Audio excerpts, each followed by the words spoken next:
bili na po kayo gulay. Gulay, sariwang gulay. Mura na at masustansya pa. Bili na kayo mga suki. Wow, sariwa ang mga gulay. Opo, bagong pitas po yan. Magkano ang bubos ng kamote? Ay, isang talin ng kamote, 10 piso lang po. Magkano po ang palaya? Ito naman po ang palaya, bagong pitas po, 20 pesos po ang isa. Pili na po kayo mga suki. Isa na po nito. Sige po, sige po.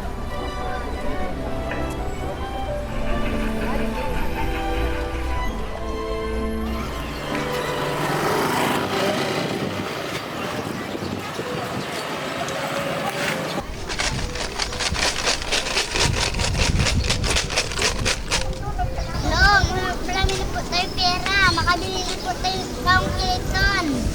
Aba, oo nga. Dami mo ng ipon, oh. Napakasipag mo kasi, Apo. Pero tandaan mo, Apo, hindi lahat ng yaman, pera dito sa mundo ang mahalaga. May mga bagay na hindi mo mabibili kahit ilang kariton pa. Ano po yung lolo? Di ba mahalaga ang pera para mabuhay ang tao?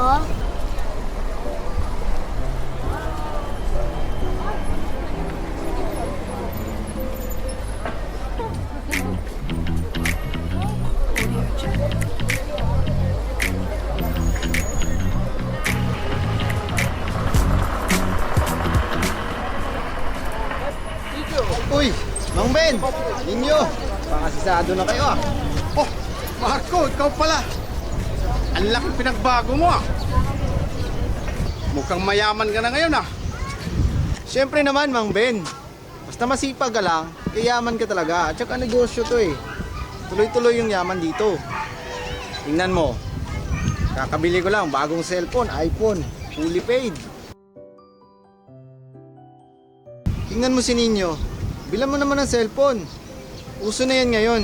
Kahit mga bata, meron ng gadget.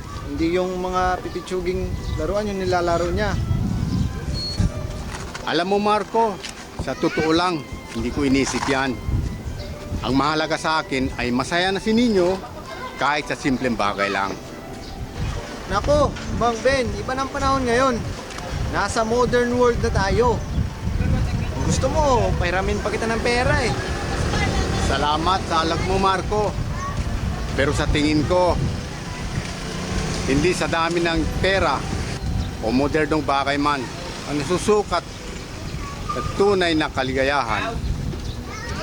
Ang tunay na yaman ay yung hindi nasisira, hindi nananakaw, kundi yung kabutihan na nasa puso mo. Hindi yung kung ano man yaman laman sa bulsa mo. Napaka-old school nyo talaga, Mang Ben. Sa panahon ngayon, pera nang mas malaga. Di practical ba? Marco, alam ko, magaling ka magnegosyo. Pero natanong mo na ba sa sarili mo kung saan mo iniimbak talaga yung yaman mo? Mang Ben naman oh, siyempre naman sa bangko. Doon ang pera ligtas at hindi mananakaw. Ah, oo nga, ligtas nga sa magnanakaw. Pero, paano kung mawala ng halaga lahat ng pera?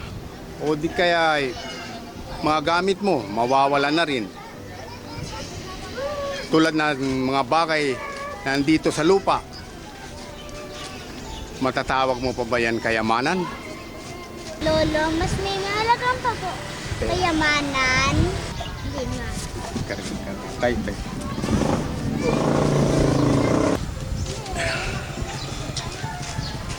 Ang kayamanan na po, nasa langit.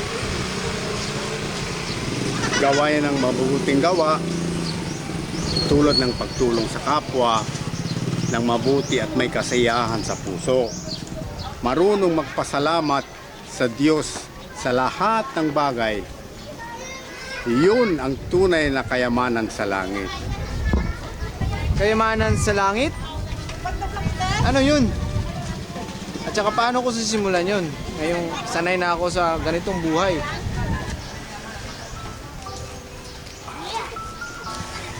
Simple lang. bumalik ka sa dating Marco na nakilala ko noon, na mabait, masipag, matulungin sa kapwa, at higit sa lahat may pagkakumbabaan. At unti-unti maintindihan mo kung anong tunay na yaman.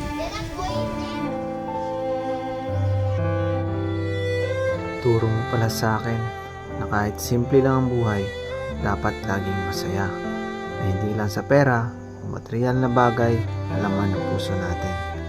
Dahil ang yaman sa lupa ay hindi permanente, ngunit ang kayamanan sa langit ay walang hanggan.